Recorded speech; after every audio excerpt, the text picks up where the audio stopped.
Bonsoir, bienvenue. Je vais laisser d'abord la parole à la directrice du musée Mohamed VI Salah moderne et contemporain, avec laquelle nous avons eu le plaisir de collaborer pour lancer ce cycle de conférences sur décoloniser le féminisme. Je vais la laisser d'abord faire un mot de bienvenue. Merci, bonsoir. Bonsoir, cher auditoire. Tout d'abord, merci Driss pour cette introduction.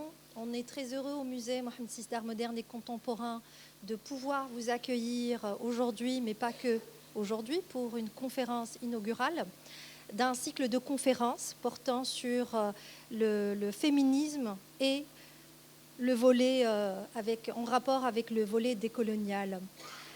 Donc j'ai été très heureuse lorsque Driss, il faut le dire, m'a approché avec Asma Al-Mrabet pour co-organiser, pour accompagner ce projet sur 3 mois, le mois d'avril, mai et juin, en présentant 2 conférences par mois. Donc nous allons avoir quand même sur la durée toute une réflexion qui va se construire. Je rapproche mon micro, donc qui va se construire sur plusieurs volets. Donc Driss présentera tout à l'heure de façon plus détaillée le programme. En tous les cas, le musée continue d'accompagner la scène artistique et culturelle, ce qui est dans ses missions. Suite à un programme qu'on a proposé au mois de mars durant les nocturnes du mois de Ramadan, là on continue avec HEM. Le centre de recherche de HEM, en partenariat avec la Fondation nationale des musées, le musée Mohamed VI d'art moderne et contemporain et la Heinrich Böll Stiftung, voilà, qui est partenaire de ce projet. Donc sans trop tarder, merci d'être là, bienvenue, merci à nos intervenantes, donc Madame Sophie Bessis, Yasmine Chami et Nadia Gessous qui interviendra à distance. Et sans trop tarder, je te laisse Driss présenter le projet dont sa durée sur les 3 mois. Merci infiniment. Je précise que Nadia Sabri est historienne de l'art et qu'elle a une sensibilité par rapport aux questions du féminisme et du décolonial qui fait que nous sommes aujourd'hui accueillis aussi chaleureusement par cette belle institution. Alors, très brièvement, pour ne pas être long, ce cycle est l'œuvre commune de 2 groupes de travail. D'abord, la chère Fatima Mernissi, dont plusieurs membres sont ici présents, et le groupe de réflexion sur le décolonial en Afrique du Nord. Le travail qui a été mené par un groupe, un comité scientifique, je nomme les personnes qui ont été dans le comité scientifique. D'abord, Asma Al-Mrabet, initiatrice du projet, Zakaria Rani, Nadia Gessous, Nadia Sabri ici présente, moi-même et Majid Safouane. Et donc le travail qui a été mené a consisté à faire parler aujourd'hui des chercheurs, mais également des artistes qui s'interrogent sur ce lien entre le décolonial et le féminisme. Je dirais 2 mots là-dessus. Pourquoi ces 2 groupes ont travaillé sur ce projet? Parce que dans le décolonial, nous sommes dans une perspective d'élargissement de l'universel, de la latéralisation de l'universel pour l'ouvrir à ce qu'appellent les penseurs du décolonial en Amérique du Sud le pluriversel, ça veut dire sortir de cet universel eurocentré et en même temps ancrer dans la pensée critique, ancrer la pensée critique dans nos lieux, à partir de nos lieux de vie, et ça c'est fondamental. Donc ça c'est les 2 mamelles qui ramènent le groupe du décolonial à travers sur ça, et je précise que depuis le 7 octobre 2023, nous avons organisé plusieurs événements, un atelier de décolonial sur la Palestine en Afrique du Nord, et donc ce travail sur la Palestine a été un élément, un filon que nous avons suivi. Je précise aussi que la chère Fatima Mernissi, qui a disparu il y a un peu plus de 10 ans et qui nous manque, a toujours pensé prolonger les intuitions de Fatima, prolonger ses intuitions. Donc on n'est pas du tout un groupe qui est dans la conservation d'une mémoire, on est plus dans le prolongement de quelque chose. Et on est dans ce projet en particulier, le travail que Fatima avait fait de se défaire du féminisme occidental et de penser la question féministe en lien avec les réalités sociales, en lien avec l'héritage patriarcal est quelque chose de fondamental. Alors bien sûr, nous avons prévu cela. Aujourd'hui, on est dans la conférence inaugurale et ça continue jusqu'au 11 juin. Je ne vais pas vous faire la lecture du programme. Il y a 6 conférences qui sont prévues. Ce qui est important, c'est que c'est un programme qui permet de toucher plusieurs dimensions, des dimensions en lien avec les sciences sociales, des dimensions en lien avec l'art, une dimension en lien avec les questions raciales et les questions d'intersectionnalité. Donc vraiment, chaque séance, et bien entendu la question aussi de la psychanalyse, je le dis parce que mon ami Majid Safwan est devant moi, ça sera d'ailleurs la prochaine séance qui sera consacrée avec Soumeya Mestiri. Donc la prochaine, c'est le 30 avril. Voilà. Donc le programme d'aujourd'hui est comme suit. Nous avons d'abord écouté, on va voir et écouter Nadia Guessous qui nous parle à partir du Colorado. Je précise que Nadia Guessous est anthropologue, elle est membre fondatrice du groupe de réflexion sur le décolonial en Afrique du Nord. Elle est professeure associée et chef de département Feminist and Gender Studies au Colorado College. Et donc, nous allons pouvoir l'écouter tout de suite. Avant de lui céder la parole, on va tout de suite projeter son intervention. Je voulais remercier encore une fois Nadia Sabri pour son accueil et remercier Anja Hoffmann et toute l'équipe de la Fondation Heinrich Böll qui nous accompagne depuis quelques temps. Merci encore pour votre soutien. Voilà. Dernière précision, s'il vous plaît, vos téléphones, si vous ne savez pas les éteindre, dites à vos voisins de le faire, parce que ça peut être utile. Et puis, autre chose, pour éviter l'encombrement que nous avons eu aujourd'hui, veuillez vous inscrire aux prochaines séances. Auparavant, c'est important, c'est par équité qu'on le fait, qu'on donne la priorité aux gens qui sont inscrits. Donc, je vous prie de vous inscrire pour les prochaines séances. Et sans plus tarder, je cède la parole à Nadia Guessous. Merci.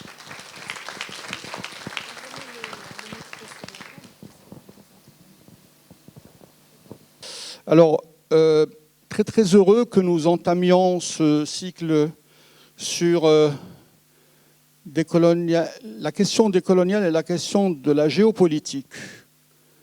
Et précisément, le génocide à Gaza comme repère. Nous allons écouter d'abord Sophie Bessis, qui, je précise, est historienne et ancienne journaliste. Elle a été rédactrice en chef de Jeune Afrique, entre autres. Elle a été également secrétaire générale adjointe de la Fédération internationale des droits de l'homme pendant 20 ans. Bien entendu, elle a travaillé pendant des années sur la question féministe. Elle est l'autrice de Les femmes du Maghreb en 1992. Et puis, elle avait écrit un livre, L'Occident et les autres, en 2000. Et puis, il y a à peine 3 ans maintenant, judéo-chrétien. L'année dernière, 2025, la civilisation judéo-chrétienne, anatomie d'une imposture, que je vous invite vivement à lire, qui est un essai court et percutant sur cette construction idéologique devenue un fait accompli qui est le judéo-christianisme. Voilà, sans plus tarder, je vais donner la parole à Sophie. Merci Driss et merci pour votre invitation. Je suis très contente d'être ici et très intimidée devant l'abondance des gens qui sont venus nous écouter. J'espère que je serai à la hauteur en essayant, parce que c'est une question extrêmement difficile, de vous parler des féministes par rapport à l'entreprise génocidaire israélienne menée à Gaza depuis maintenant près de 3 ans. Avant cela, mais vous allez voir que ce n'est pas séparé, permettez-moi, Driss, je vais partager mon intervention en 2 temps, en réalité. Et la première va me servir à préciser mes positions par rapport à certains passages de votre argumentaire. Ce que vous allez voir n'est pas séparé de la question des féministes et de Gaza. D'abord, je voudrais, parce que Mme Guessous a employé ce terme, relativiser la notion aujourd'hui généralisée de Sud global. Qu'est-ce que c'est que le Sud global? Le Sud global existe-t-il? En fait, à mon sens, non. Il n'y a pas de Sud global. Dans la mesure où il n'y a pas un Sud, mais des Suds, extrêmement diversifiés, extrêmement hétérogènes.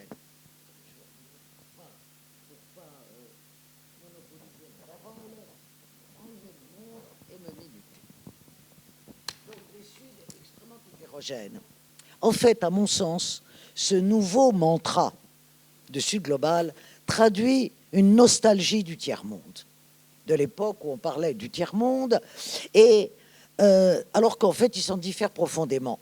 Parce que, contrairement au tiers-monde, le Sud global n'a aucune dimension émancipatrice. Le tiers-monde avait cette charge émancipatrice, questionner le modèle dominant, questionner le capitalisme dominant et sa fonction d'exploitation justement du tiers-monde. En fait, qu'est-ce que c'est que ces pays du Sud aujourd'hui? Les puissances du Sud, les puissances qui composent ce Sud, vont se voir reconnaître une place désormais prépondérante dans la hiérarchie des puissances, sans remettre en cause le moins du monde la question du capitalisme globalisé. Vous allez voir, ça a un lien, ces puissances du Sud sur la question palestinienne sont extrêmement hétérogènes. Prenons un certain nombre de pays qui sont dirigés par des équipes, des élites profondément influencées par les idéologies évangélistes.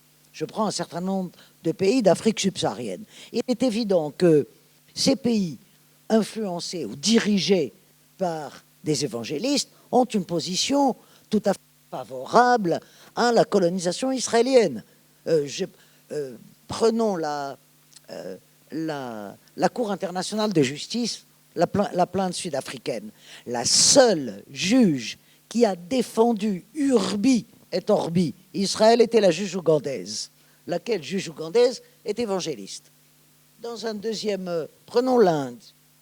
L'Inde, gouvernée par le parti suprémaciste hindou de M. Narendra Modi, la grande puissance du Sud, s'il en est tout de même. Eh bien, cette Inde de M. Modi est profondément liée à la droite israélienne dans la mesure où elle en partage les convictions idéologiques racistes, suprémacistes, donc, et le Premier ministre indien, aujourd'hui, est résolument du côté de la politique israélienne.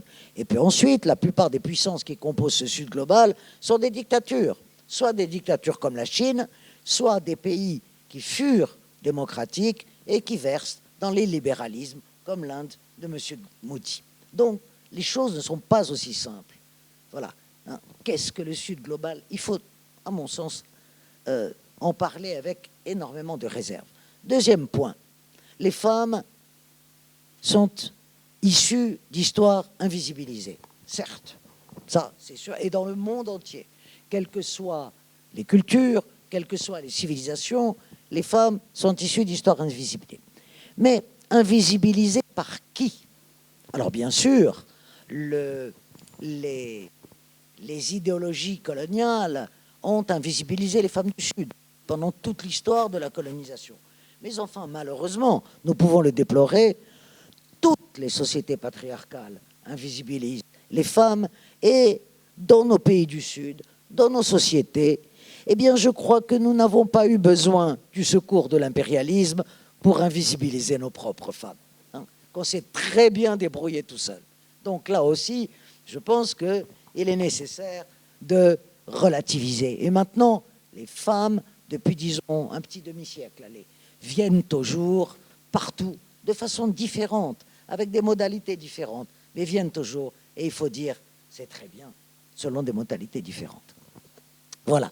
Donc, j'irai même plus loin sur ces sociétés patriarcales, dans le monde colonisé, partout, au Maghreb, comme en Afrique subsaharienne, comme en Asie, on a constaté une alliance entre le colonisateur et les élites les plus traditionnalistes des sociétés colonisées pour configurer une sorte de partage du pouvoir à l'occupant, au colonisateur, l'administration, l'économie, la mise sous tutelle, l'exploitation, l'esclavagisation. Aux élites traditionnelles et aux gestionnaires de la sphère religieuse, la gestion de la société, en échange de leur neutralité vis-à-vis du pouvoir colonial. Et là, on a pu le voir. Je donne l'exemple d'Algérie de Ben Badis, par exemple, qui a été le dernier, l'association des Ulama a été la dernière association algérienne à réclamer l'indépendance, par exemple. Donc voilà, ce que je veux dire, et ça va être la deuxième partie de mon intervention, c'est que si l'on ne tient pas les deux bouts de la chaîne, toujours, de façon absolument systématique, pour tenter d'expliquer ce qui nous est arrivé, ce qui nous arrive, nous ne pèserons jamais sur le cours des choses. Et il nous faut apprendre à peser sur le cours universel des choses. Donc, certes, et il faut décoloniser le féminisme, mais il faut décoloniser certains féminismes. Le féminisme est quelque chose qui est devenu tout à fait hétérogène, et j'y reviendrai à la fin de mon intervention, qui est devenu tout à fait hétérogène, et donc la démarche de tenir les deux bouts de la chaîne doit être analogue sur la question des femmes et du féminisme. Je crois qu'il y a une chose qu'il faut poser au départ, c'est que les femmes, et partant les principes dont elles se réclament, elles ne sont pas à côté de leur société, elles ne sont pas en marge des sociétés, elles sont dans leur société. Et donc, les femmes, de façon générale, partagent les idées, les préjugés, les principes des sociétés auxquelles elles appartiennent. Et il ne faut pas oublier cela, et on le voit tous les jours devant nous. Donc il n'y a pas les sociétés d'un côté et les féministes de l'autre. Je crois que la chose est beaucoup plus complexe, et d'une certaine façon, tant mieux. C'est-à-dire que s'il y a un universel de la condition des femmes, c'est qu'elles sont partout opprimées et ou exploitées selon des modalités évidemment tout à fait différentes. Et en même temps, elles sont partie prenante des idéologies, des classes sociales, de la position de leur groupe dans la société, que le groupe en question soit ethnique, social, religieux, etc., etc. Voilà. Et donc, il faut considérer, à mon sens, la question des féminismes, que je mets toujours au pluriel, et entre ces féminismes, qu'est-ce qui nous sépare, qu'est-ce qui nous rapproche dans les féminismes universels. Qu'est-ce qui nous sépare d'abord? Ce qui nous sépare, c'est, et c'est là toute l'ambiguïté, me semble-t-il, des rhétoriques décoloniales, c'est que il est évident que les femmes des Nord et des Sud ne peuvent pas avoir sur tous les plans les mêmes préoccupations. Et là, j'en réfère davantage aux théories de l'intersectionnalité plutôt qu'aux théories décoloniales.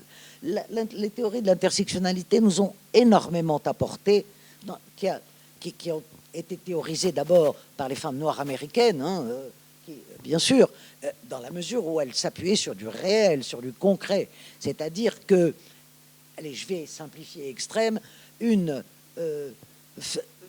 femme de chambre noire américaine d'un hôtel de New York, eh bien, n'a pas les mêmes préoccupations, n'est pas opprimée de la même façon qu'une femme de la grande bourgeoisie blanche. Voilà, par exemple. Voilà, c'est comme ça, c'est du réel, c'est du concret.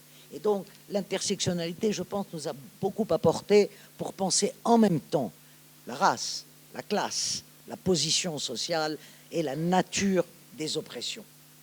Les théories décoloniales ont été beaucoup moins riches sur ce sujet, me semble-t-il. Voilà. Et donc, évidemment, les modalités de l'oppression ne sont pas les mêmes. Plus encore, et Madame Guessous me fait gagner du temps là-dessus, il est évident que certaines féministes occidentales ont pu plaquer leurs argumentaires, leurs préoccupations et leur mépris parfois sur les femmes du Sud dans la mesure où, comme je vous le disais tout à l'heure, dans la mesure où elles sont partie prenante de leur société, les premiers féminismes occidentaux ont été imprégnés par ce que j'ai appelé ailleurs la culture de la suprématie, bien sûr. Et donc, effectivement, ces pauvres femmes des Suds qu'il fallait aider, bon, étaient un peu primitives, il faut bien le reconnaître. Donc, et il a fallu se battre contre cela. Et la bataille continue, incontestablement. Mais, pour autant, donc là, effectivement, ça leur a fait voir la place des femmes dans d'autres cultures d'une façon biaisée par cette culture de la suprématie. Mais ce n'est pas toujours le cas. Ce qui nous rapproche, maintenant, tous les féminismes, ce qui nous rapproche, c'est que même si l'oppression des femmes peut prendre des formes très diverses, il y a certains invariants qui sont universels.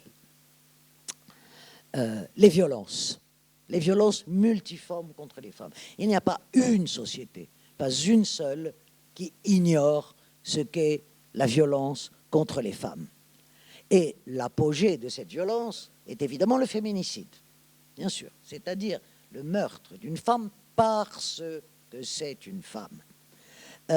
Et dans cet appareil de la violence, il ne faut jamais oublier que dans toute guerre, le corps des femmes est un théâtre essentiel de la guerre. Et la possession de ce corps est une arme de destruction massive dans toutes les guerres. C'est pourquoi le viol est cette arme de destruction massive, dans la mesure où qu'est-ce que c'est que le viol? C'est l'humiliation et la castration de l'homme ennemi par la possession du corps de sa femme. Et ça, c'est quelque chose de central. Et on le retrouve dans toutes les guerres. Donc c'est pourquoi, avec cette grille de lecture, je voudrais en venir à Razin. Voilà, je voudrais en revenir à Razin. Évidemment, je ne vais pas m'étendre sur la tragédie que connaît cette région. Vous êtes toutes et tous ici, je crois, tout à fait informés de l'ampleur de cette tragédie et de la tragédie dans la tragédie qui est que personne ne l'arrête. Et c'est bien ça, la tragédie dans la tragédie. Il n'y a personne aujourd'hui pour l'arrêter. Dans les pays occidentaux, bien sûr, mais même dans le monde arabe, ça se discute. Voilà. Donc, venons-en là. Il ne peut pas y avoir une attitude univoque des féministes occidentales sur ces positions. Il y a de tout. Il y a les positions les plus condamnables et les positions les plus louables. Parce que les féminismes, aujourd'hui, sont profondément hétérogènes. Voilà. Il y a des féministes qui ont pris des positions, je pense à Judith Butler aux États-Unis, par exemple. Je pense à une Judith Butler qui a été impeccable depuis le premier jour de l'offensive israélienne à Gaza. Je la cite, je ne vais pas les citer, toutes, et d'autant que comme je vis partiellement en France, je vais vous parler surtout des féministes françaises. Alors évidemment, ce ne sont pas les féministes qui défendent et qui s'insurgent contre cette guerre génocidaire dont je vais parler, ça c'est facile, ce sont des autres dont je vais parler. Tu me diras, tu m'arrêteras. Hein. Voilà.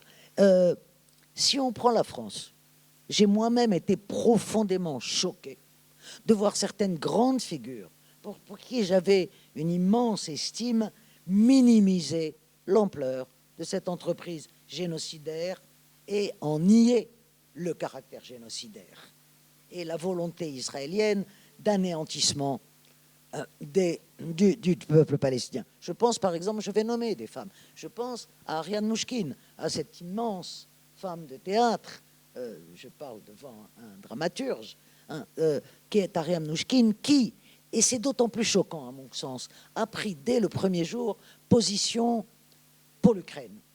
Je clarifie tout de suite ma position.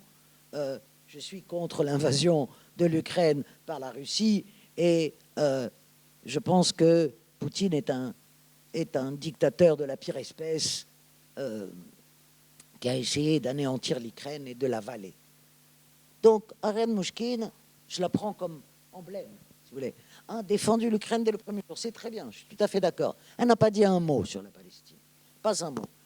Et donc, il y a quelque chose là, même si certaines féministes comme elle disent non, non, mais on critique le gouvernement israélien, on critique l'extrême droite israélienne, mais elles ne vont pas plus loin. Ça veut dire quoi?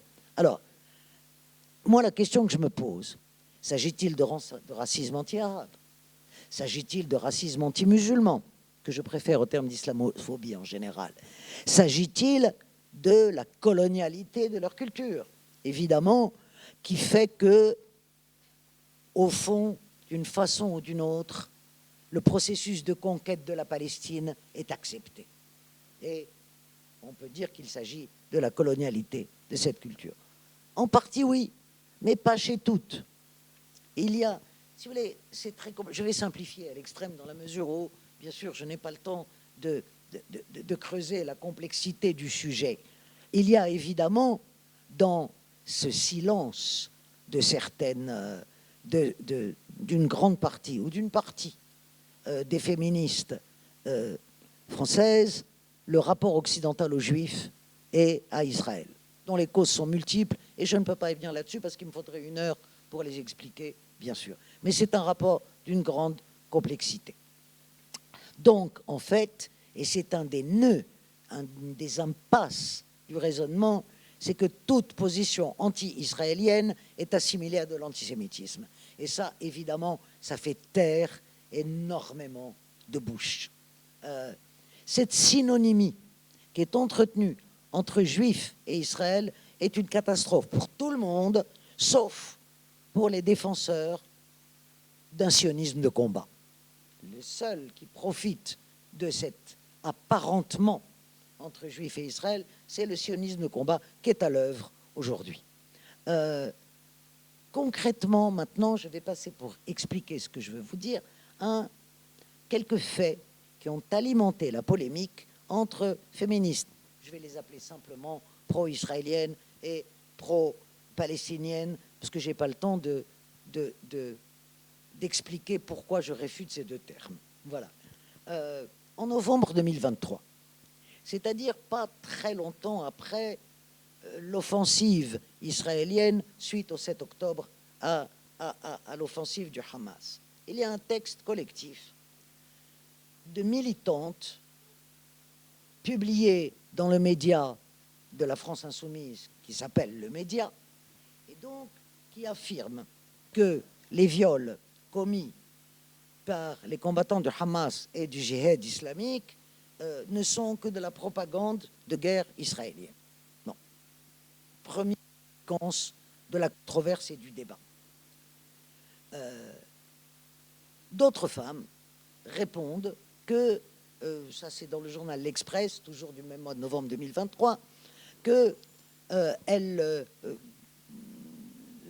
d'autres femmes donc disent qu'elles dénoncent la mise à l'écart très brutale d'un certain nombre de femmes juives dans une manifestation pro-palestinienne toujours, ces femmes étant venues dénoncer les viols de femmes israéliennes le 7 octobre.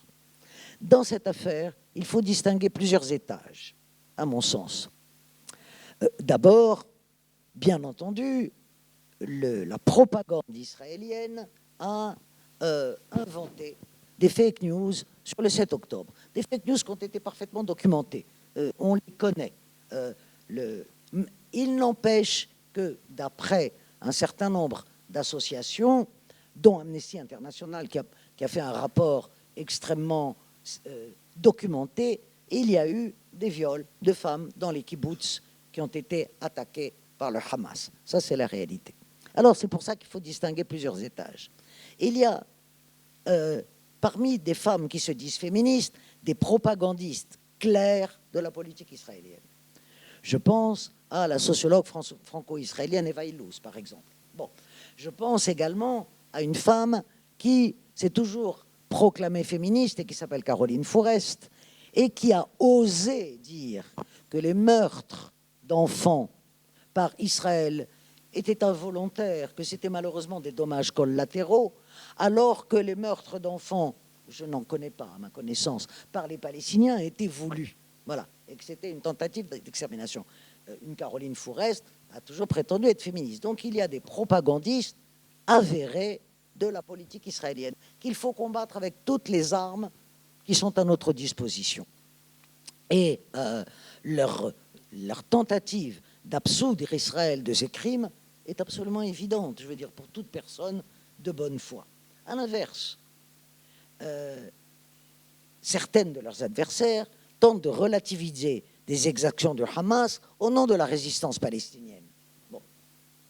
Comment, là encore, tenir les deux bouts de la chaîne? Cela montre que le féminisme est lui aussi instrumentalisé, qu'il y a une instrumentalisation constante du féminisme. Il est victime, lui aussi, de logiques identitaires, lesquelles logiques identitaires ont toujours interdit la pensée, à mon avis. Alors, quelles sont les leçons à tirer de toute cette histoire? C'est bon? Eh bien, ça me suffit. Quelles sont les leçons à tirer de toute cette histoire? Pas plus que les femmes, y compris les féministes, ne se situent en dehors des idéologies dominantes. Ça, c'est qui imprègne tel ou tel groupe. Qui imprègne tel ou tel groupe. Alors, la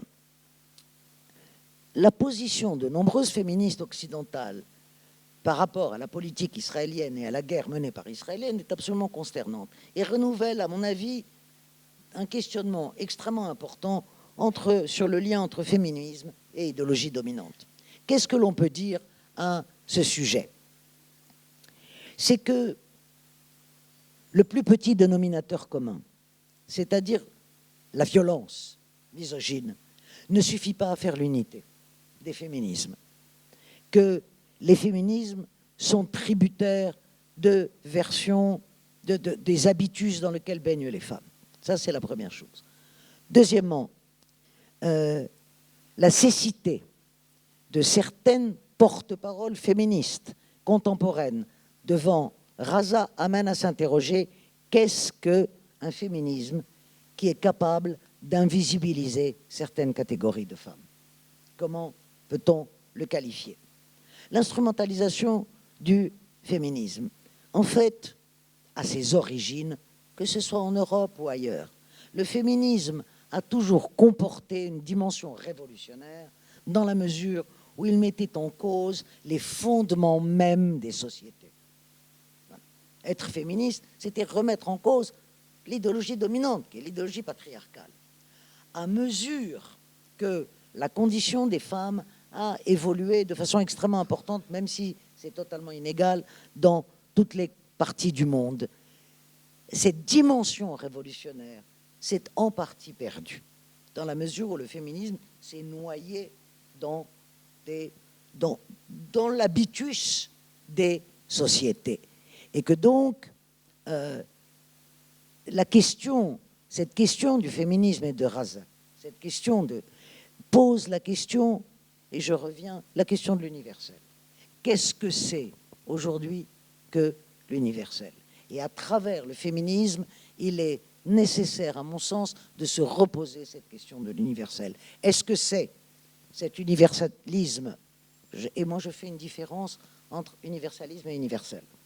L'universalisme, c'est universalisme vertical, qui fut et qui est encore un instrument, un outil de suprématie des idéologies forgées, l'Occident global, pour le coup. Je ne dis pas Sud global, je dis Occident global.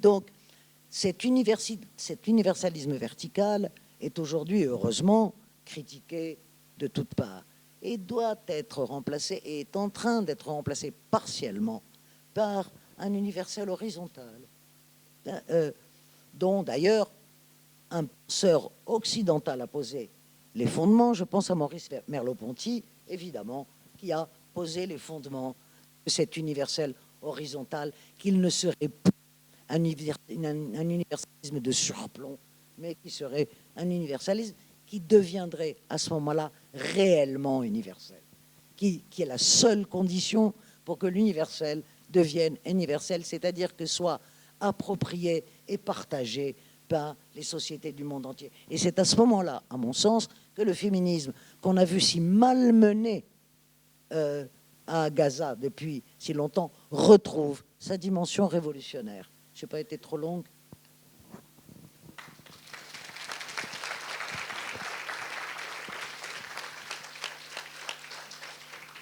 Merci, merci infiniment Sophie Bessis. Je pense que nous avons là, et c'est le seul moment dans tout le cycle où nous avons une critique de l'intérieur du féminisme occidental, de quelqu'un qui a osé, parmi quelques-uns, comme Judith Butler que tu as évoqué, d'être dans cette posture critique vis-à-vis de la posture dominante des féminismes, tout à fait, des féminismes occidentaux. Je suis d'accord avec toi. Donc, les féminismes occidentaux, je pense que c'est on a tenu à ce qu'on écoute cette critique de l'intérieur des féminismes occidentaux par quelqu'un qui a été critique. Je voulais préciser deux petites choses qui ont été évoquées. Nous allons avoir deux conférences sur le décolonial, le féminisme et l'intersectionnalité. Donc, nous allons avoir 2 temps qui vont être consacrés à ces questions, en lien avec les sciences sociales, en lien avec l'art, en lien avec la question de la race, etc. Donc nous aurons le temps effectivement d'aborder cette question. Et la deuxième chose que je voulais aussi préciser, c'est que nous pouvons également, quand on pense à cet universel horizontal, ou comme j'ai dit tout à l'heure, le pluriversel, penser à un penseur non occidental qui est Henrik Dussel, parce que Henrik Dussel a pensé ce qu'il appelle la transmodernité et la question du pluriversel, à partir desquels il dit que nous ne pouvons pas repenser l'universel si nous ne faisons pas le lien entre l'universalisme et la violence coloniale comme concomitante de la modernité. Donc, et pour cela, il fonde la question de la transmodernité. Oui. C'est le décolonial latino-américain qui a fait cette concomitance. Tous les critiques, enfin toutes les rhétoriques décoloniales ne font pas cette concordance, parce que l'histoire de l'Amérique latine est une histoire tout à fait particulière où il y a cette coïncidence. Elle n'est pas visible partout. Mais elle nous enseigne énormément. Alors je vais sans plus tarder donner la parole à Yasmine Chamy. Je précise que Yasmine est écrivain, anthropologue. Elle est romancière. Elle a à son actif 4 romans, Cérémonie, Mourir est un enchantement, Médée chérie, Casablanca Circus. Et surtout, elle est impliquée depuis quelques années dans l'association Démocratie endogène en Afrique avec Achille Mbembe. Et dans ce cadre, elle travaille sur les matrimonies, et donc les matrimonies du Sud. Et c'est ce qui l'a amené à travailler sur les féminismes palestiniens. Donc, le fonctionnement de ce cycle de conférences est toujours ainsi. Ce n'est pas un lieu de la pensée unique, c'est un lieu de la pensée dialogique. Donc nous avons toujours des voix différentes des voix qui sont dans l'échange, la critique, le débat. Et donc, nous allons entendre un autre son de cloche à partir de cette question des féminismes palestiniens. Yasmine, la parole est à toi.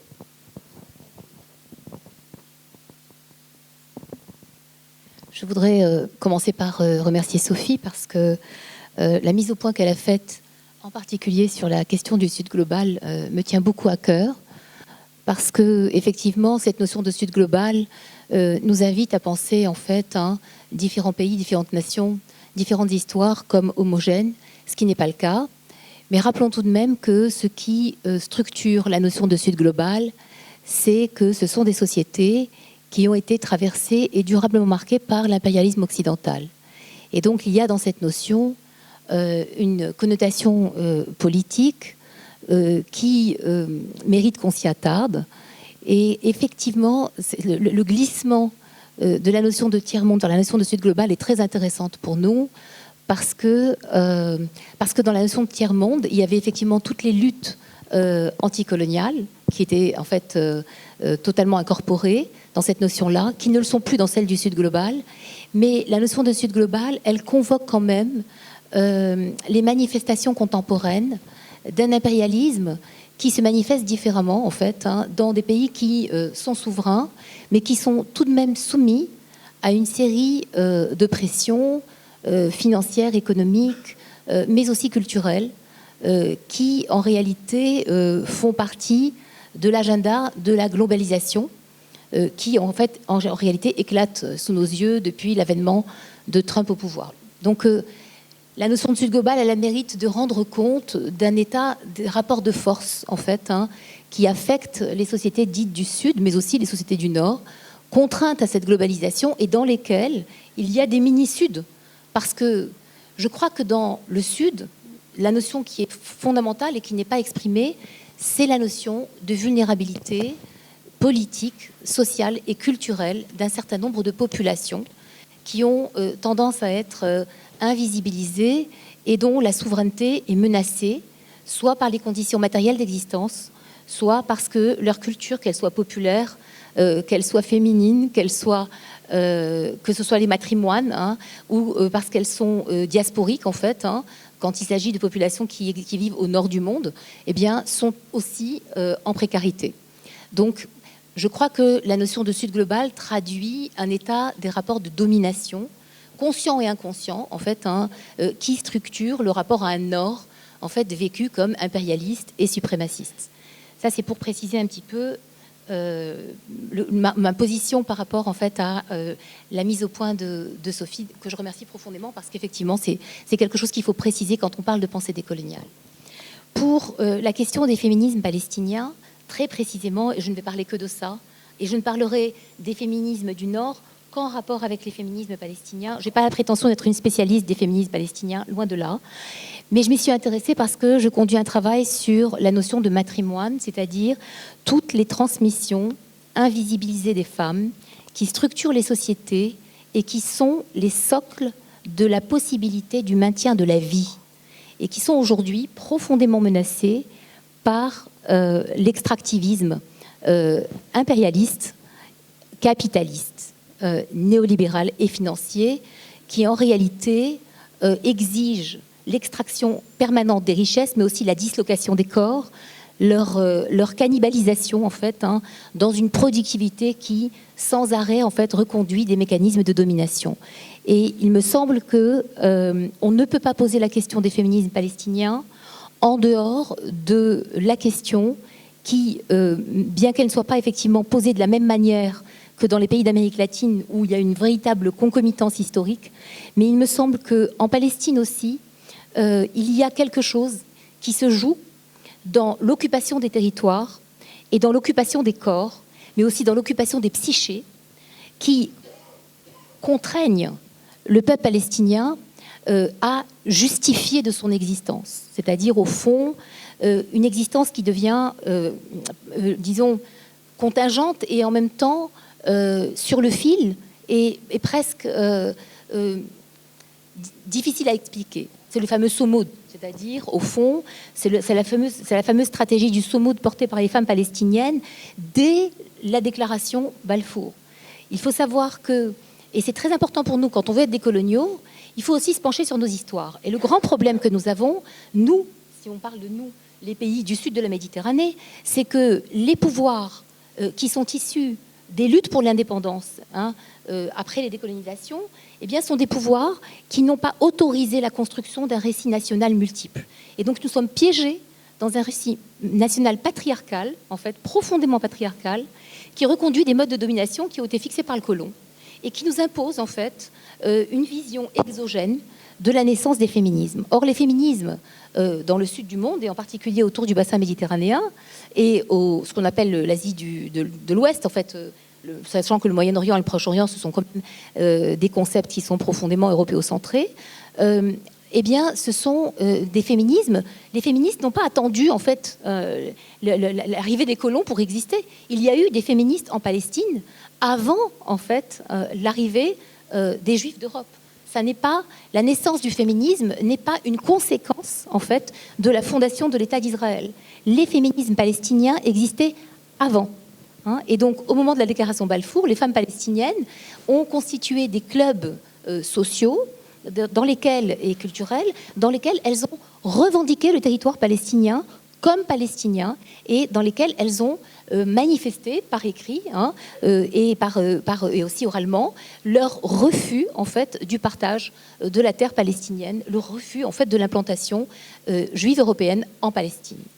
Et en réalité, ce féminisme endogène est un féminisme dès le départ qui se constitue comme un féminisme effectivement de résistance. C'est-à-dire qu'on ne peut pas penser le féminisme palestinien si on ne pense pas le féminisme palestinien comme un féminisme à la fois de résistance et de libération. Mais le problème de cette équation-là, et je m'inspire énormément du travail d'une féministe queer palestinienne qui s'appelle Nada Elia, en fait, et dont je vous recommande le petit livre magnifique qui s'appelle « Un féminisme de libération ».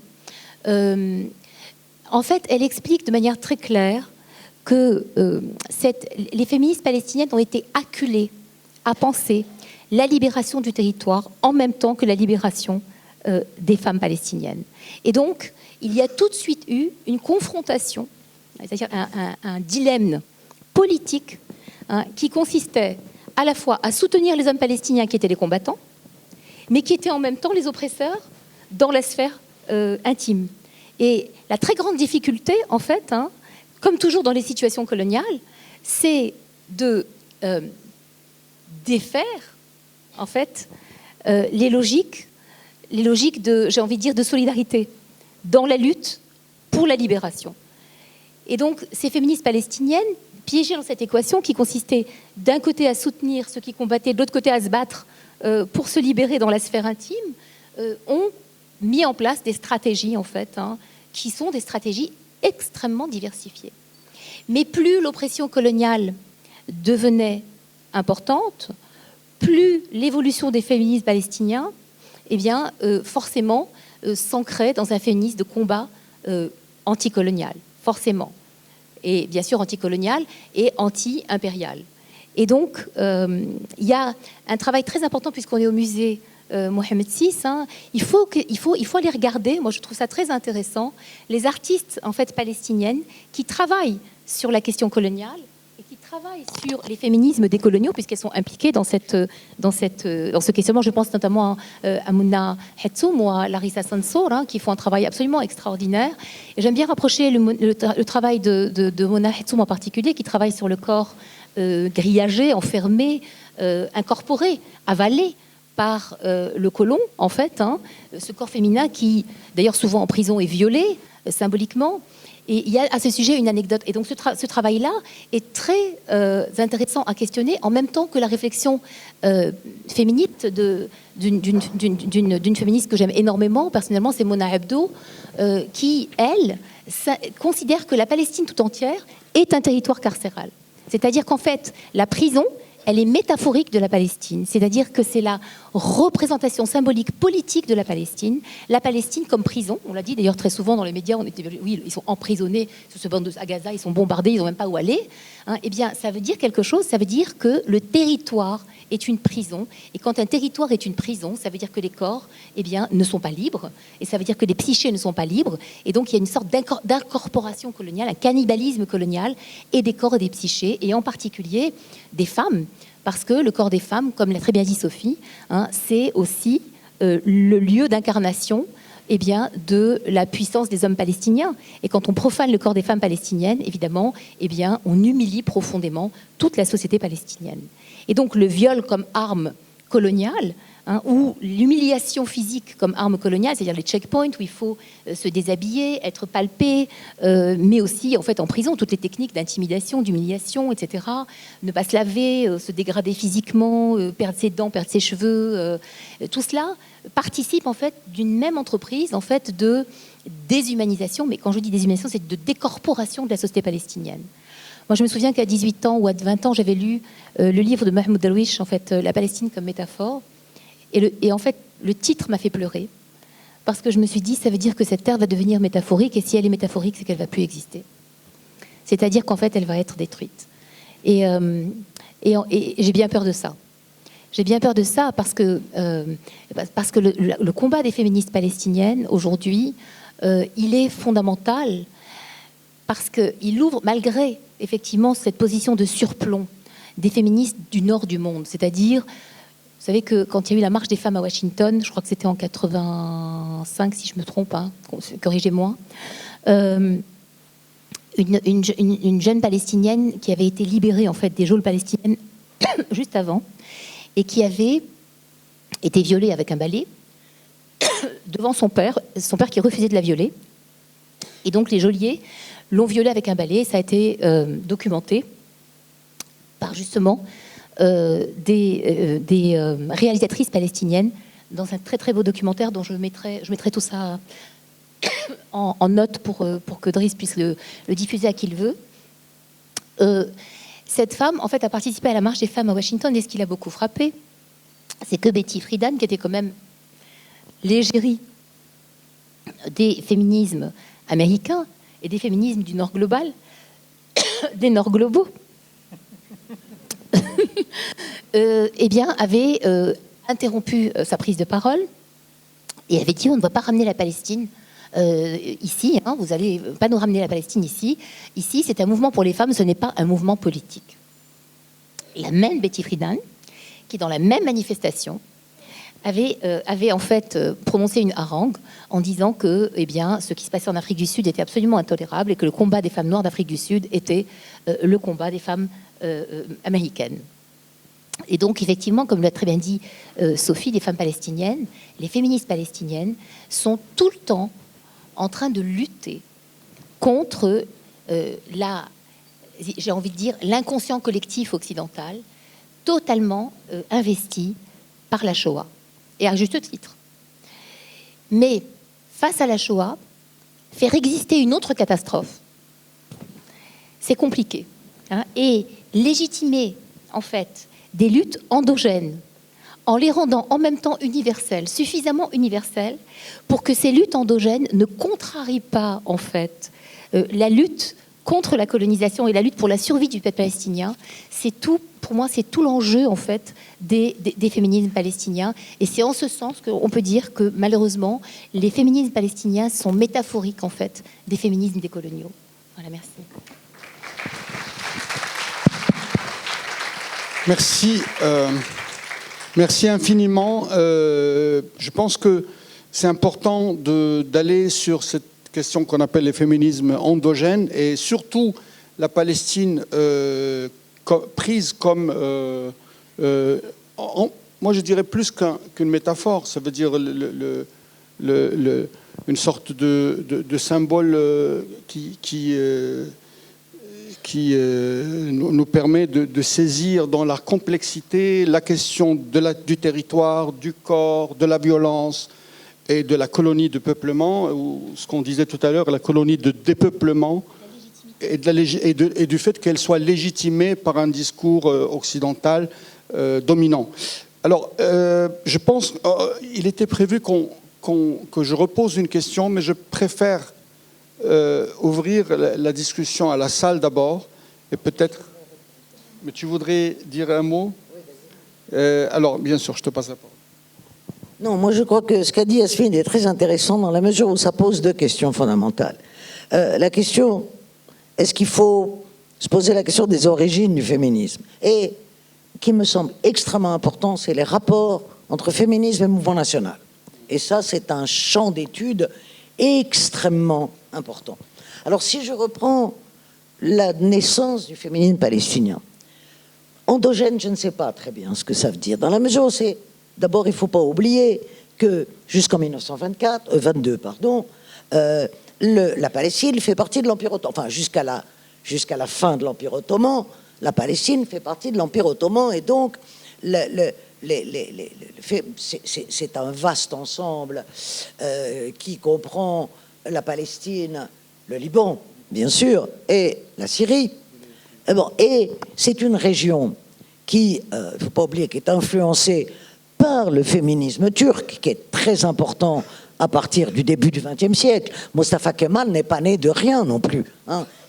C'est pas la génération spontanée, le changement. Et donc, il faut inscrire le féminisme palestinien dans cette émergence régionale et l'élargir au monde arabe. Et moi, je dirais, je ne parlerai pas de féminisme endogène, mais je parlerai de simultanéité des mouvements féministes. Prenons, c'est la même époque, Hoda Shahraoui en Égypte, évidemment, le féminisme libanais, des figures au Maghreb, la première occurrence publique du féminisme en Tunisie, c'est 1924. Donc c'est la même période. C'est le fameux discours de Manoubi Aouerteni sur le voile, suivi en 1929 par celui de Habib Amencheri sur le voile également, qui était, on ne va pas s'étendre là-dessus parce qu'il nous faudrait autre chose, qui était un nœud, évidemment. Donc je parlerai d'une émergence simultanée, à un moment donné de l'histoire contemporaine, de féminisme pluriel dans le monde. Voilà. Plus que d'endogénéité. Voilà. Ça, c'est la première chose. Maintenant, le féminisme et le mouvement national, qui me paraît vraiment également un nœud. Si on reprend l'histoire des féminismes dans le monde arabe, très schématiquement, on peut diviser en trois ces premiers féminismes dont tu parlais pour le féminisme palestinien. Ensuite, évidemment, l'émergence des mouvements nationalistes, qui étaient les mouvements de lutte, de libération nationale, qui ont mis au second plan les revendications des femmes. Le maître mot, c'était « c'est pas le moment ». Voilà, ce qui a été une sorte de mantra de tous les mouvements de libération nationale, « c'est pas le moment ». Bon, alors il y avait deux façons de « c'est pas le moment », en fait, pas une seule. La première, c'est pas le moment, on verra plus tard. On verra plus tard quand on aura acquis l'indépendance. C'est-à-dire, c'est Bourguiba en Tunisie. C'est pas le moment et ça sera jamais le moment, c'est le FLN en Algérie. Bon, ça, voilà. Donc, et qu'après, alors, malgré la participation des femmes à la lutte de libération en Algérie, on les a envoyées illico alors qu'elles se en 1962 sans. Voilà. Et donc, c'est vraiment quelque chose de très important. Les féministes palestiniennes ont eu un moment après Oslo. Moi, je me souviens très bien, à l'époque, au moment d'Oslo, où il y a eu, on a cru, probablement à tort, que Oslo pouvait débloquer la situation. Mais Oslo, c'était en soi une aporie. Mais bon, mais on a cru. Et moi, je me souviens très bien qu'un certain nombre de féministes palestiniennes, je pense à Leila Shahid, qui a été une des grandes figures du féminisme palestinien. Je pense à Hanan Ashraoui, également, qui sont venus demander aux féministes tunisiennes comment on fait. Comment on fait? Parce que là, on pensait à l'indépendance de la Palestine, on croyait. Et donc, c'était parce qu'on a en face de nous, on a du lourd au point de vue du traditionnalisme, des ulama extrêmement conservatrices, etc. Et vraiment, la question s'est posée. C'était un moment très dynamique dans l'histoire du féminisme palestinien qui est retombé, bien entendu, avec le, comment dire, l'accroissement de l'oppression, de la colonisation, de la conquête de la Palestine, où aujourd'hui, moi je pense qu'on est dans un moment de recul, de régression. Juste une dernière chose, pour la première grande révolte, qui est la révolte de 1936-1939. Bon, malgré c'est pas le moment, il y a eu une participation des femmes absolument essentielle à cette première grande révolte, et je pense à un film qui le restitue, qui est Leïla et les loups, le film de Hani Srour, qui restitue la présence des femmes, qui est un film qui a été restauré il n'y a pas longtemps, et qui est un film extrêmement intéressant. Merci. Alors, juste une chose que tu viens de dire qui est fondamentale, deux choses sur lesquelles je pense qui nous aident à avancer dans la discussion. Il y a une différence entre la colonisation et la colonialité. La colonialité, elle est reproduite, elle est permanente. La colonisation est datée. Tout à fait. Et cette distinction, elle est fondamentale pour comprendre l'attitude des élites postcoloniales qui ont eu un comportement néocolonial, prédateur. Oui, mais voilà. Mais en tout cas, il y a cette question-là qu'on est obligé d'avoir en tête un peu. Deux, la question du nationalisme que tu viens d'évoquer, et on est d'accord que... Un mot. Oui, je termine. Je fais une différence fondamentale entre lutte de libération nationale et nationalisme. C'est pas pareil. La lutte de libération nationale est un moment historique, c'est une nécessité historique, une exigence historique. Le nationalisme est une idéologie.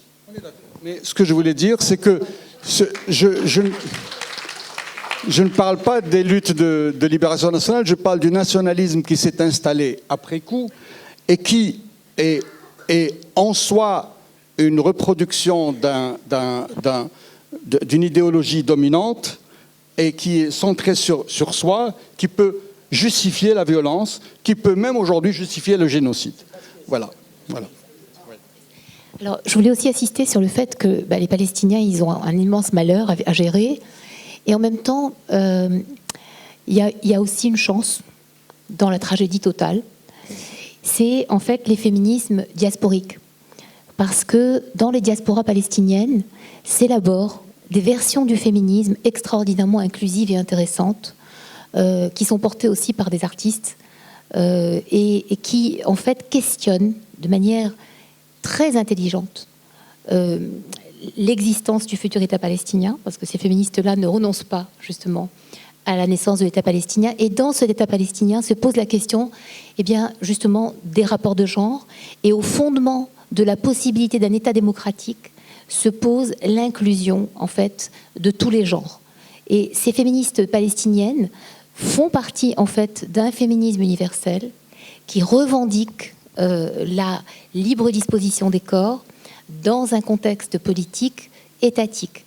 Et leur grande préoccupation, au-delà de la lutte pour l'avènement de l'État palestinien, c'est la forme de cet État.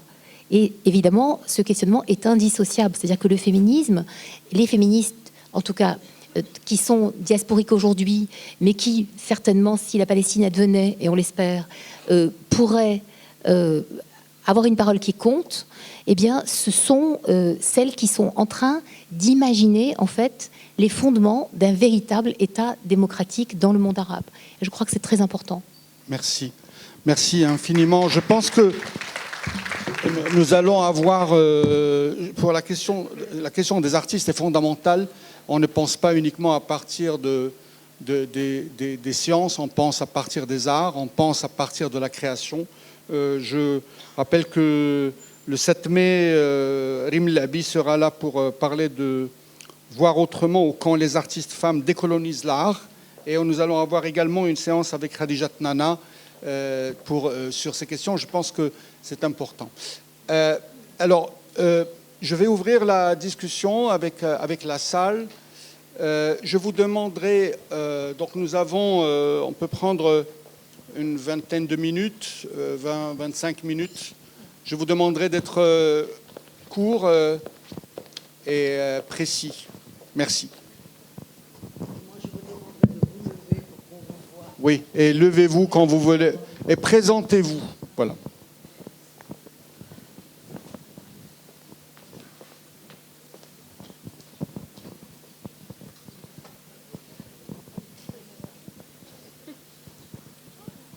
Bonjour tout le monde, merci beaucoup pour cette... Bonjour tout le monde, merci beaucoup pour cette occasion. Merci pour cette occasion. Je m'appelle Mohamed Jacquet, je suis étudiant en Master Culture and Gender Studies.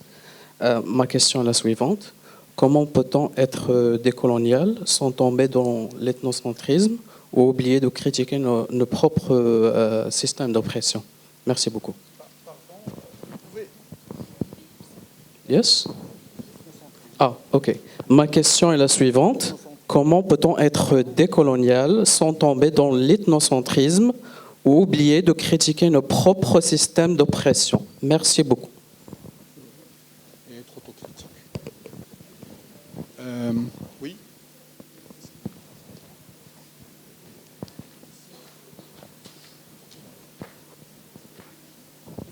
Oui, bonsoir. Fatima Zibou, docteur en sciences politiques et sociales. Je viens de Bruxelles et je suis vraiment ravie d'assister à cette conférence. Et ce que je voulais mettre en évidence, c'est que la prise de position des féministes sur Gaza, elle nous a permis en tout cas de mettre en évidence des convergences. De là où je suis à Bruxelles, depuis 2 ans, je participe à la marche des femmes le 8 mars, qui réunit tous ces mouvements féministes, féminins. Et ce qu'on a pu voir, c'est que le drapeau palestinien était fortement présent en plein cœur de la capitale de l'Europe et qu'elle a permis aussi, dans cette perspective de décolonisation du féminisme, de concrétiser en fait cette question de ce féminisme universaliste, impérialiste, abstrait, sur un positionnement clair sur la question des violences faites aux femmes palestiniennes en particulier. Et encore là, le 8 mars dernier, cette question est toujours là. Et ce qui est beau, c'est de voir effectivement des femmes de la diaspora marocaine marcher aux côtés des femmes tunisiennes, algériennes, mais aussi des féministes queer, des féministes blanches, des féministes noires, s'unir à travers la question palestinienne, mais aussi de la question du Congo, du Soudan et du reste. Donc en fait, cela crée convergence. Merci. Oui. Je pense que cette question du lien aussi avec le Congo, avec le Soudan, etc., est fondamentale. Parce que souvent... voilà, exactement.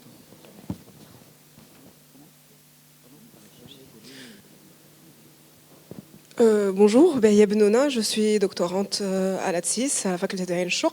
Je voulais vous poser une question qui est un peu d'actualité et un petit peu voir ce que vous en pensiez. C'est par rapport à la loi Yadan qui est en train d'être votée au Parlement européen qui, en substance, ça serait de punir toute critique de l'État d'Israël par 50 prisons et quelques milliers d'euros d'amende.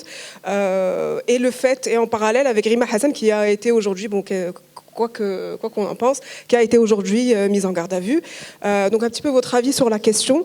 Et puis l'effet que ça pourrait avoir éventuellement sur les féminismes, notamment dans nos pays qui sont tributaires de certaines choses comme les financements internationaux, etc.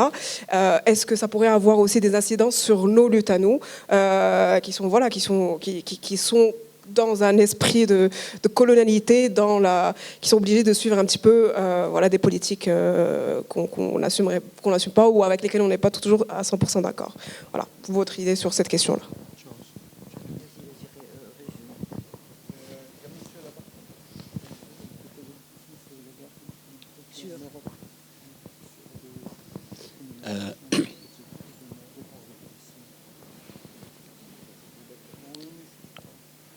Oui, bonjour, c'est Rachid Tariq, je suis journaliste.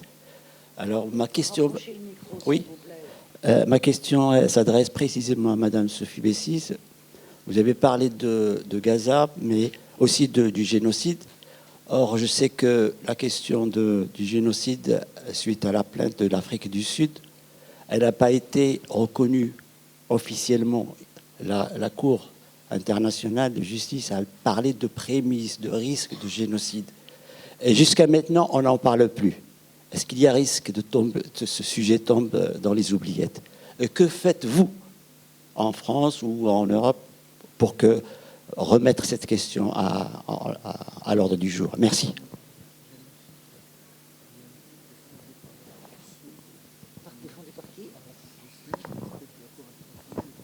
Qu'est-ce que je fais en France? Moi, je vis en France en partie, mais je ne suis pas française. Qu'est-ce que vous faites en France? Voilà. Ça n'a rien à voir, ça n'a rien à voir. Alors, je ne sais pas s'il y a encore des questions, mais on n'est pas dans un meeting politique sur les questions. On est dans une rencontre, on est en train d'entamer un cycle de conférences sur le féminisme décolonial. Je sais que les questions décoloniales sont aujourd'hui encore pas claires pour beaucoup de monde, mais nos invités sont là. Je pense que cette idée d'intellocrate qui pourrait répondre à tout et qui aurait réponse à tout n'est pas du tout l'esprit dans lequel on veut installer les choses. Donc, si vous avez des questions un peu plus précises sur le féminisme décolonial ou en lien avec la question géopolitique ou la question de Gaza, ce serait encore mieux. Oui, on va répondre rapidement et on voit s'il y a un deuxième. Vas-y. Non, moi je n'ai pas grand-chose à répondre dans la mesure où il y a plus d'affirmations ou de commentaires que de questions. Je ne comprends pas la question du dernier intervenant. Que faites-vous en France? Ce « vous » s'adresse à qui? Première chose. Je ne sais pas très bien à qui il s'adresse. C'est une mise en demeure, c'est une mise en garde. De quoi s'agit-il exactement? Voilà.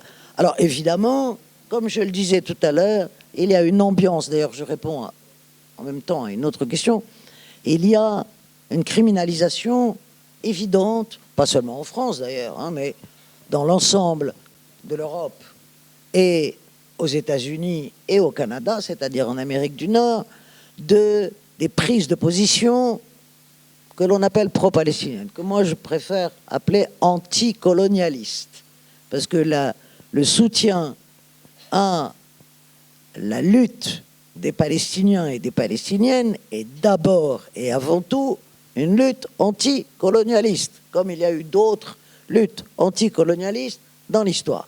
Il se trouve que pour les raisons historiques que certains d'entre vous connaissent certainement et que d'autres connaissent moins bien, le colonialisme israélien a des dimensions et des résonances particulières en Europe et principalement en Europe d'ailleurs, en Amérique du Nord secondairement. Et que ces résonances particulières fait que la question est biaisée, totalement biaisée en Europe, du fait de l'antijudaïsme et de l'antisémitisme historique, du fait, comme le rappelait Yasmine tout à l'heure, du poids du judéocide nazi, évidemment, qui fait que c'est biaisé. Et qu'aujourd'hui, les défenseurs et les défenseurs de la Palestine doivent se battre sur plusieurs fronts, et plusieurs fronts compliqués, qui est la lutte anticoloniale, que je préfère au terme de décolonial, vous m'excuserez parce que le terme de décolonial est beaucoup plus à la fois rempli de connotations et parfois ambigu, donc doivent se battre sur le front de l'anticolonialisme, sur le front extrêmement important de la dissociation entre condamnation d'Israël et antisémitisme, qui est quelque chose d'extrêmement important. C'est difficile, c'est très difficile. Sur la plainte de l'Afrique du Sud, oui, beaucoup l'ont soutenu, cette plainte de l'Afrique du Sud, beaucoup d'associations, beaucoup... cela dit, là aussi, je suis tout à fait pour la plainte de l'Afrique du Sud. Elle était parfaitement bienvenue. Bien sûr, là encore, il y a instrumentalisation de la loi internationale. 10 ans auparavant, l'Afrique du Sud avait accueilli le dictateur soudanais Omar el-Béchir, qui était inculpé par la Cour pénale internationale. Elle ne l'a pas arrêté, alors qu'elle est signataire du traité de Rome. Parce que, donc, les deux poids, deux mesures existent un peu partout, malheureusement. Sur le féminisme à Gaza, je n'ai pas grand-chose à dire, je dirais, là encore, au risque de... C'est que les femmes de Gaza elles résistent d'une manière. Vivre aujourd'hui à Gaza, c'est résister. Voilà. Vivre, c'est résister. Le féminisme, en tant que ce qu'on entend par féminisme, c'est très difficile à Gaza. Il ne faut pas oublier que le Hamas est un mouvement et la version palestinienne des frères musulmans. Ils ne sont pas spécialement féministes, je vais vous dire. Hein. Alors, vraiment pas. Le Hamas. Et que aujourd'hui, une femme sans voile, enfin, pendant toute la période, le Hamas est arrivé au pouvoir en 2007 à Gaza, hein, puisque l'Organisation de libération de la Palestine avait gagné les élections en Cisjordanie. Le Hamas avait gagné tout à fait démocratiquement, d'ailleurs, hein, faut bien le dire, les élections à Gaza, et que donc il est interdit pour une femme de sortir sans voile à Gaza. Je donne cet exemple. C'est totalement interdit, c'est impossible. Et donc, mais aujourd'hui, dans le contexte de la guerre, vivre, résister, c'est vivre, c'est rester en vie, c'est essayer de se protéger, de protéger ce que l'on peut encore avoir. Et c'est une forme de résistance qui est la résistance du temps de guerre. Voilà. Sur ne pas tomber, personne ne doit tomber, et je termine par là, dans l'ethnocentrisme. L'ethnocentrisme, quelle que soit sa configuration, est un ennemi de la liberté. Toujours. Toujours, toujours. Parce que l'ethnocentrisme, c'est un ennemi de...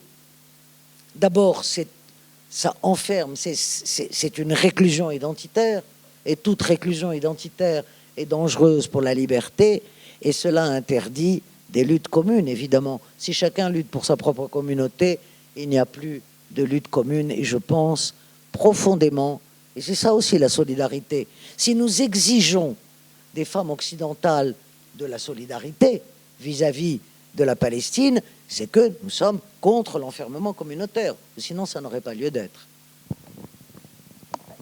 Alors, sur la question de l'ethnocentrisme et surtout des luttes intérieures, donc dans nos pays, contre l'oppression patriarcale qui fait partie de nos institutions politiques et sociales, il y a effectivement dans la pensée décoloniale quelque chose qui pourrait inviter à l'ethnocentrisme de manière latérale, c'est-à-dire au fond, ce qui fait question, je crois, très profondément, c'est le rejet unanime de la notion d'universel telle qu'elle a été mise en place, je dirais, par l'Europe au début du processus de mise en place des empires coloniaux, donc au XIXe siècle.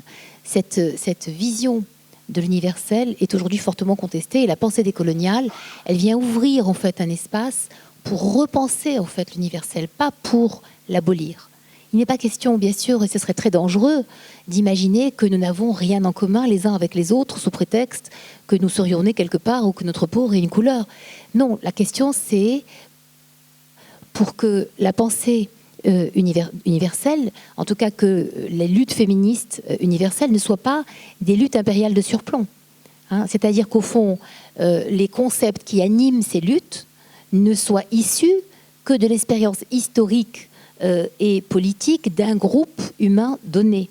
Et donc, je pense que penser l'universel aujourd'hui, bien sûr, c'est le penser de manière inclusive. Et c'est toute la question. La question, c'est de ramener la périphérie au centre. Ce qui a été périphérisé, ce qui a été marginalisé, doit faire partie de la centralité. C'est-à-dire qu'en fait, tout est central. C'est ça qu'il faut comprendre, je crois. Et c'est la seule manière de résister à l'ethnocentrisme. La deuxième chose, effectivement, cette tentation ethnocentrique, elle va de pair avec l'auto-essentialisation.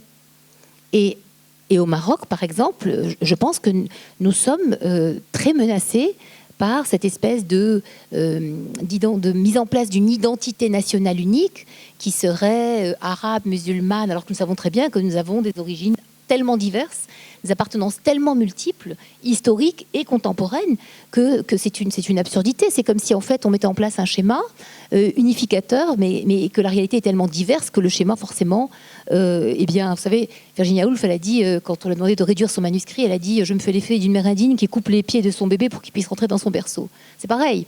Le nationalisme, c'est couper les membres qui dépassent de la diversité d'un pays pour en fait le faire rentrer dans le berceau nationaliste. Non. Donc c'est à nous de lutter en fait. Et les féministes, je pense qu'elles sont là pour porter toutes les voix de toutes les femmes, mais aussi de tous les hommes. Parce que comme pour la colonialité, elle imprègne autant la société coloniale que la société colonisée.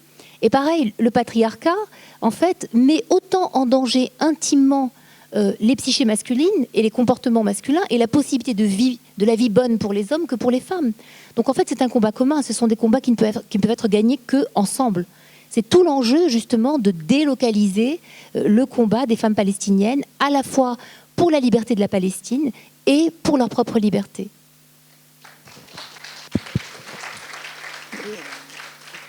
Un point important sur cette question d'ethnocentrisme qui est importante, juste pour compléter ce qu'a dit Yasmine qui est fondamental. Il y a deux manières de penser le décolonial. Soit on le pense comme une défense.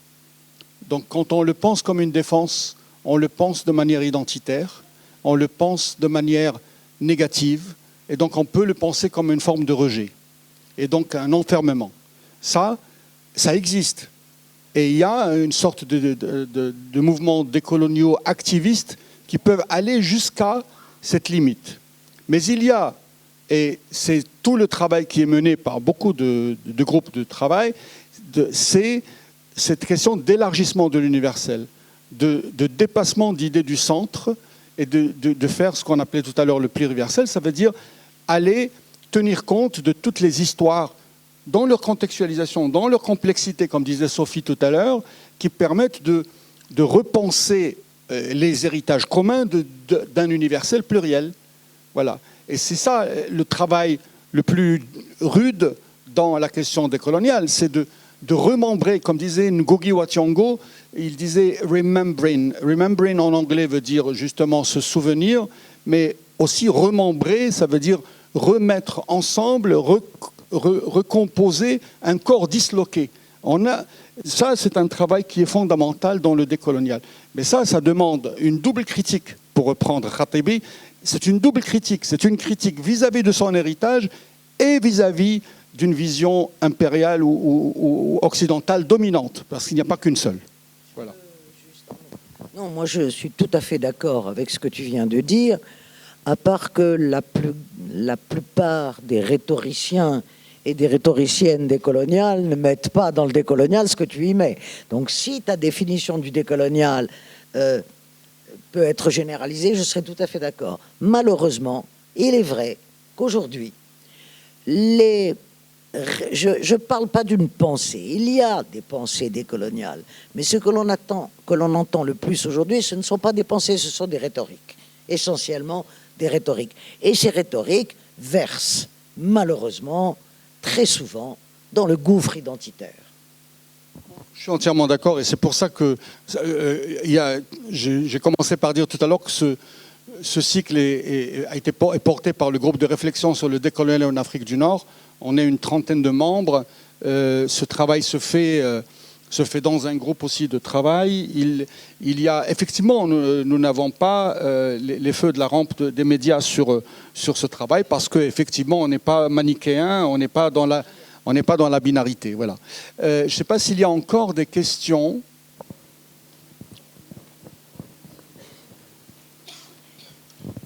Oui, bonsoir, mille merci pour ce moment précieux et rare.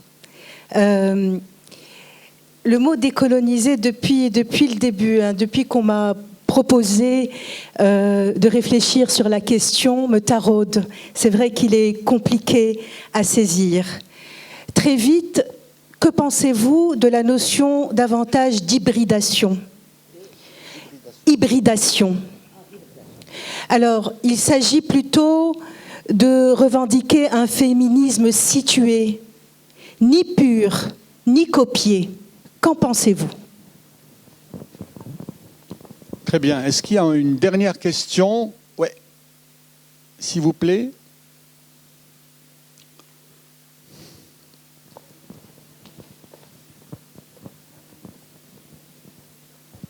Merci.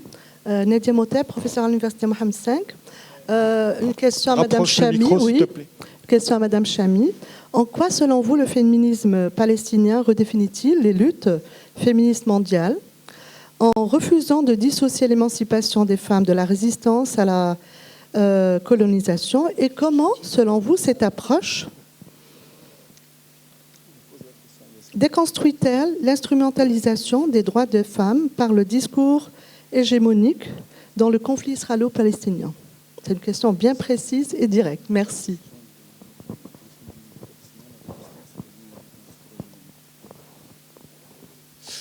Je te donne la parole. Tu veux répondre à la première question? Bon, je pourrais répondre très rapidement sur votre question. Vive l'hybridation. Bon. Donc, la réponse peut être très rapide. Simplement, je rappellerai que si on prend l'histoire sur la longue durée, il n'y a aucune civilisation, je dis bien aucune, dans l'histoire de l'humanité qui s'est développée en circuit fermé. Jamais.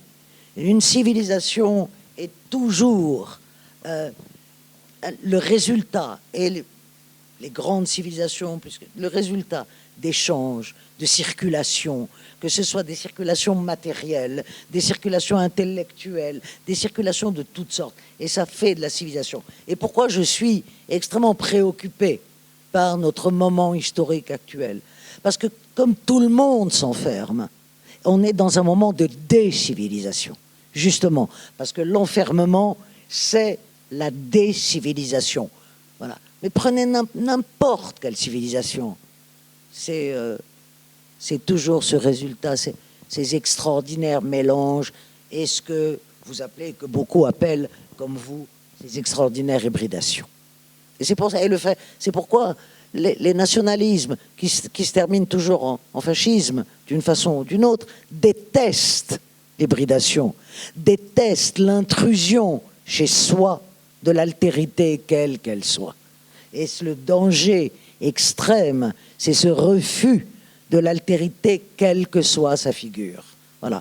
Et si on n'accepte pas l'altérité, on se décivilise.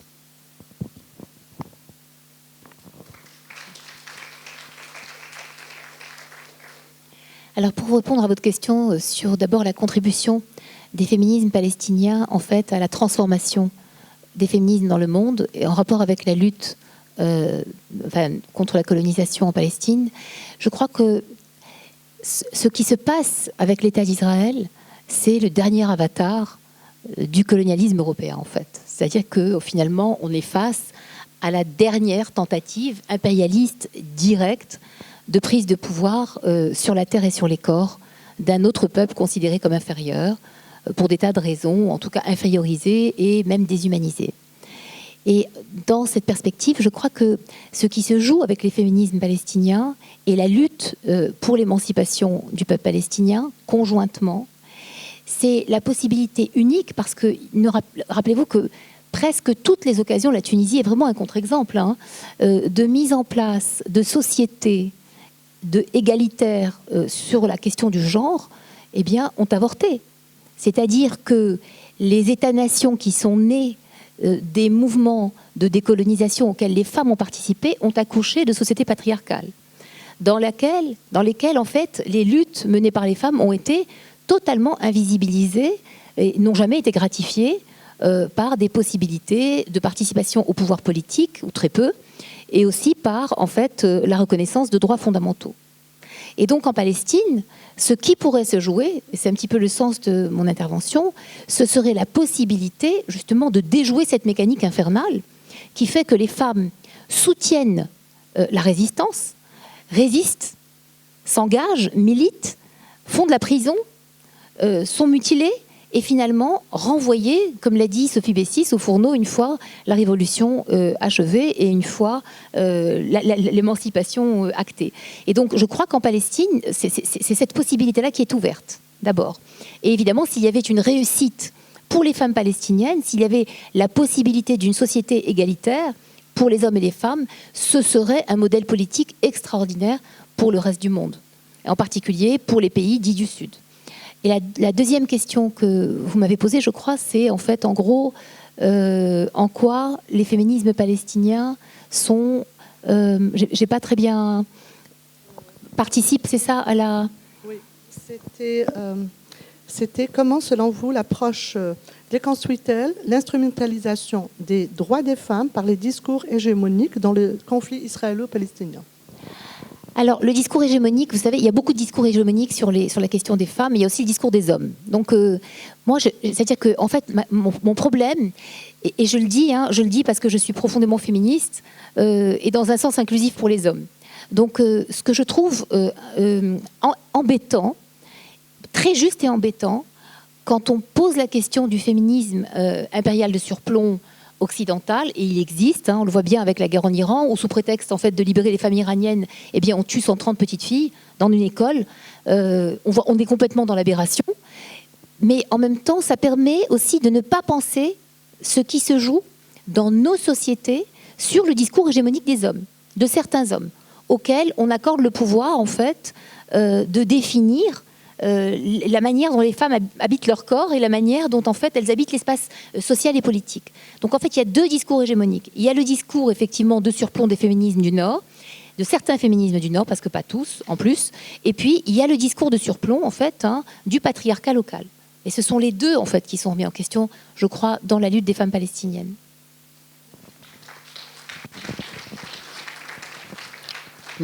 Merci. Je voulais d'abord remercier Sophie et Esmine pour ce moment délicieux. Et je voulais aussi annoncer la prochaine conférence qui aura lieu le jeudi 30 avril et donc qui s'intitule Féminisme décoloniaux au pluriel, comme le disait Sophie tout à l'heure. Donc féminisme décoloniaux au pluriel. Donc on aura deux interventions de Soumaïa Mstiri sur un féminisme de la frontière, un féminisme décentré, et une intervention de Majid Safwan sur ce que la psychanalyse au Sud doit au féminisme du Sud. Et la discutante sera Raja Arhouni, qui est professeur de Cultural Studies. Je vous remercie infiniment. Je remercie encore une fois le musée, la Fondation Heinrich Böll, et à la prochaine.